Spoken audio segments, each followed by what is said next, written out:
Chief నేను వచ్చినప్పుడు CM గారితో మీటింగ్ అయినప్పుడు డ్రోన్ కెమెరాల మీద డిస్కషన్ అయింది. మా ఆర్ఎండ్బి శాఖ కింద సివిల్ ఏవియేషన్ కానీ ఈ డ్రోన్స్ కానీ జిఎంఆర్ ఎయిర్పోర్ట్ కానీ ఉన్నప్పుడు ఆ డ్రోన్స్ మీద కూడా డిస్కషన్ పెట్టాం. దాని గురించి జరిగే నష్టాల గురించి, దాని గురించి జరిగే లాభాల గురించి మీరు రాబో కాలంలో చేపట్టాలని చెప్పి కూడా వారు చెప్పడం జరిగింది. నిజంగా ఇప్పుడు వచ్చే రకరకాల యాంత్రికాలను చూస్తుంటే తప్పకుండా మనం డ్రోన్తో ఆరోగ్యాలే కాకుండా దానికి పెట్టుబడి ఆదా కావడం, తక్కువ సమయంలోనే చేయడం, ఎన్నో ఉపయోగాలున్న ఇలాంటి ఎన్నో యంత్రాలను ఈరోజు స్టాల్స్ పెట్టగల. అందుకని కాంగ్రెస్ పార్టీ రైతు ప్రభుత్వంగా గతంలో మన్మోహన్ సింగ్ గారు ప్రధానమంత్రిగా, యూపీఏ చైర్పర్సన్ గా, కౌన్సిల్ చైర్మన్ పెద్దలు గౌరవనీయులు గుత్తా సుఖేందర్ రెడ్డి గారు అప్పుడు పార్లమెంట్ సభ్యులుగా ఉండే, ఆ తర్వాత మా ఈరోజు చీఫ్ మినిస్టర్ గా వచ్చేసిన తుమ్మల నాగేశ్వరరావు గురించి ఎవరికి చెప్పే అవసరం లేదు. ఆంధ్రప్రదేశ్ లో 2 రాష్ట్రాలను ఆయన రాజకీయాలలో అజాత శత్రువు, ఆయనకు శత్రువులు ఎవరు లేరు, అందరూ కూడా ఆయన పోషించేవారు. ఒక రైతుగా ఏ పార్టీలో ఉన్నా, ఏ పార్టీ వాళ్ళు పోయినా దగ్గర కూడబెట్టుకుని పనిచేసే మంచి నిజమైన రైతు మన పెద్దలు గౌరవనీయులు మన చైర్మన్ గారు ఏ విధంగా వ్యవసాయం మీద ఇంట్రెస్ట్ చూపిస్తారో వారు కూడా ఎంత బిజీగా మినిస్టర్ గా ఉన్నారు, రోజుకోసారి బాయికాడ వేస్తారు. మా సుఖేందర్ రెడ్డి గారు ఢిల్లీలో ఉన్నా, పార్లమెంట్ నల్గొండ గల్లీలో ఉన్నా, మన ఊర్మట్ల కాడ చూడండి, మన హైదరాబాద్ ఊర్మల ఆ తోట చూసుకొని అది హైదరాబాద్ పోతేనే నిలబడుతుంది వారికి. అంటే ఇంట్రెస్ట్ ఉండాలి. అది ఆ ఇంట్రెస్ట్ ఎందుకంటే అలాంటి వారు చేస్తేనే ఈరోజు మిగతా రైతులు కూడా తప్పకుండా ఎందుకంటే వ్యవసాయం అనేది ఇప్పుడు మర్చిపోకూడదు.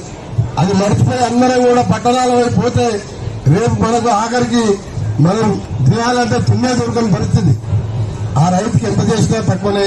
తప్పకుండా మా ప్రభుత్వం మిగతా విషయాలు వ్యవసాయ రంగానికి సంబంధించి 2 పెద్దలు ఉన్నారు. వారితో అంటే నాకు పొద్దున్నేస్తే ప్రతివారంలో తిరిగే అలవాటు, రైతులు వస్తే సాయం చేసే అలవాటు, కానీ స్వయంగా నేను ఎప్పుడు పోయి బాయికాడు వ్యవసాయం చేసింది లేదు. మా అన్నగారిని వస్తే తప్ప నేను పెద్ద అంత వ్యవసాయం మీద ఆ టైం కూడా లేదు. పొద్దున్నైతే ఇంటి మీద మంది నాకు నా వ్యవసాయం నా పని వేరే. యువతకు రైతులు వచ్చినా సాయం చేసే గుణం ఉన్న వాళ్ళు. అందుకని ఈ రోజు నల్గొండ జిల్లాలో గతంలో ఏఎంఆర్పీ ప్రాజెక్టు మొదలుపెట్టినప్పుడు విదేశాంగ శాఖ మంత్రిగా తుమ్మల నాగేశ్వరరావు గారు, సుఖేందర్ రెడ్డి గారు, రామారావు గారు శంకుస్థాపన చేస్తే స్వయంగా వారు కావాలన్నా ఏఎంఆర్పీ లిఫ్ట్ తీసేసిన తర్జన నడుస్తున్నప్పుడు పెద్దలు నర్రా రామారెడ్డి గారు ఉండే తాత్కాలికంగా దీన్ని వేసుకుందాం, తర్వాత సొరంగం చేద్దాం అని చెప్పి నిర్ణయించి ఆ తర్వాత దాన్ని మొదలుపెట్టిన తర్వాత వారు చనిపోవడం, నాగిరెడ్డి గారు నక్సలైట్ అటాక్ లో చనిపోవడం, ఆ పని ఆగిపోయిన సందర్భంలో సుఖేందర్ రెడ్డి గారు బాగా పట్టుబట్టి తుమ్మల నాగేశ్వరరావు గారు ఇరిగేషన్ మినిస్టర్ ఉన్నప్పటికెళ్ళి మొదలు పెట్టుకుని నేను ఏఎంఆర్పీ ప్రాజెక్టు చేశాం. 2004లో ఎప్పుడైతే కాంగ్రెస్ పార్టీ అధికారంలోకి వచ్చిందో నాకు ఒకటే ఐడియా వచ్చింది. ఎప్పటికైనా తాత్కాలికమే, ఎప్పుడైనా పైన నీళ్లు రాకపోతే, సాగర్లో లెవెల్ లేకపోతే మనం ఇవాళ సొరంగ మార్గం కావాలి అని చెప్పి పట్టుబట్టి శాంక్షన్ చేయించుకున్నాం. నేను రాజశేఖర రెడ్డి గారు ముందుగా ఒప్పుకోలే.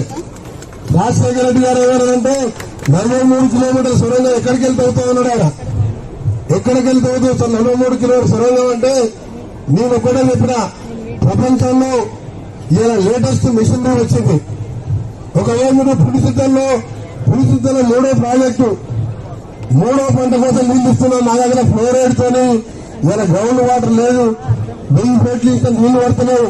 ఇలాంటి సమయంలో మేనిఫెస్టోలో మన కాంగ్రెస్ ప్రభుత్వం పెట్టింది సొరంగం అని కావాలి కొట్లాడి సొరంగ మార్గాన్ని 2005 ఆగస్టు 11 శాంక్షన్ చేస్తే మిషనరీ వచ్చి స్టార్ట్ అయ్యే వరకు 2008లో పని స్టార్ట్ అయింది.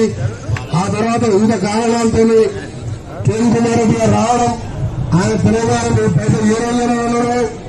ఆ తర్వాత ఇంకో పెద్ద మంది వచ్చి కూర్చొని కూర్చుంటున్నాడు. కూర్చునేది ఆయన లేదు, ఎక్కడ ఉందో చెప్తున్నాడు. ఇప్పుడు ఆయన ఇవాళ మొత్తం మా మీద భారం పడ్డది.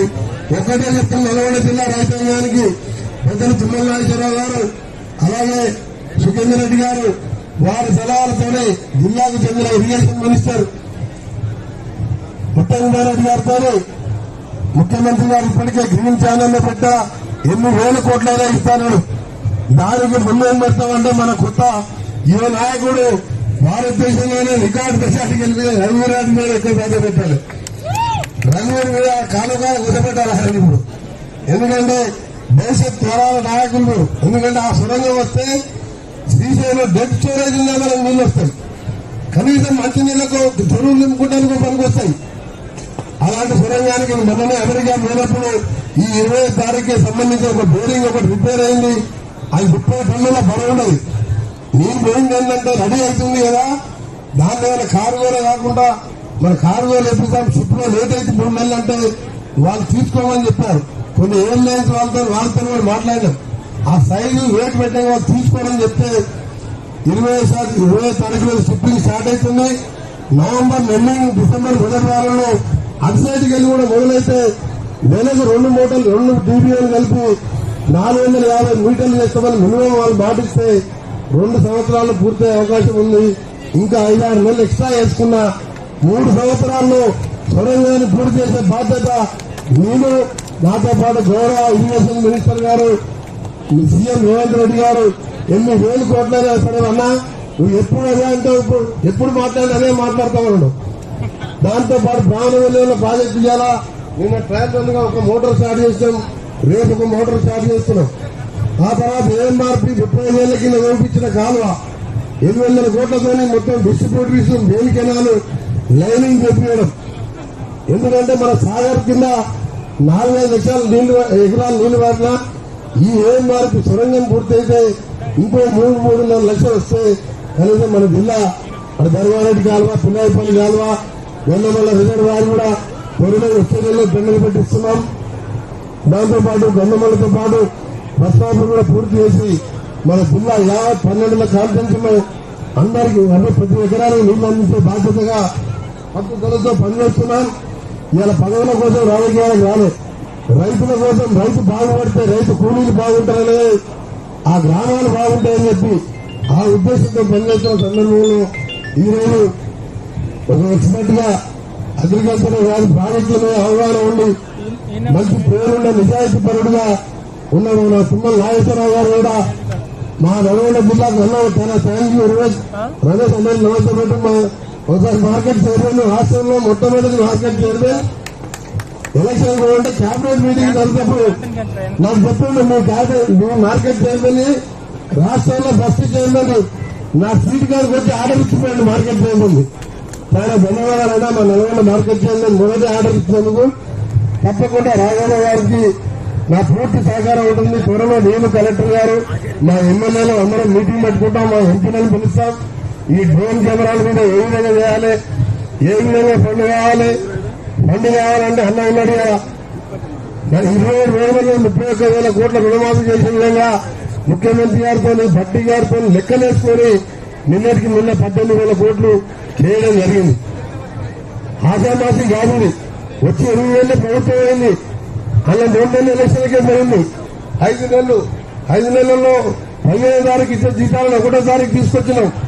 చాలా అష్ట కష్టాలైనా సరే రైతులకు అండగా ఉండాలనేది మా ప్రభుత్వ లక్ష్యం. తప్పకుండా ఈ రోజు రాజేందర్ చేపట్టే కార్యక్రమం ఇంతటితో ఆకుండా నువ్వు ఏ జిల్లాలో చేసినా సరే మా ప్రతీక్ ఫౌండేషన్ గోనారెడ్డి గారు, సీఏ గారు మీ అందరికీ తెలుసు, 140 గ్రామాల్లో ఫామ్ ప్లాన్ చూపించిన మేము సొంతంగా. ఒక రైతు దగ్గర ఓన్లీ 2,000 తీసుకుంటాం రిజిస్ట్రేషన్ ఫీజు, సొంత మిషన్ పెట్టి. దాంతోపాటు పలు రైతులకు ఇత్తనాలు ఇచ్చే కార్యక్రమం సబ్సిడీ మీద. ఇవన్నీ కూడా ఇంకా పెంచాలనే ఆలోచనలో ఉన్నాం. తప్పకుండా రాజేందర్ గారిని మరొకసారి మనస్ఫూర్తిగా అభినందిస్తూ మా అన్న తుమ్మలేశ్వర అన్నగారికి నాకు రాజేందర్ పిలిస్తే వస్తాననే డౌట్ ఉండే. రాజేందర్ పోయి అడగగానే తప్పకుండా వస్తే ఫస్ట్ మా వెంకయ్య చెప్పుకోవాలంట. నేను చెప్పి అన్నా నువ్వు వస్తే నాకు అంతకంటే సంతోషం ఉంది.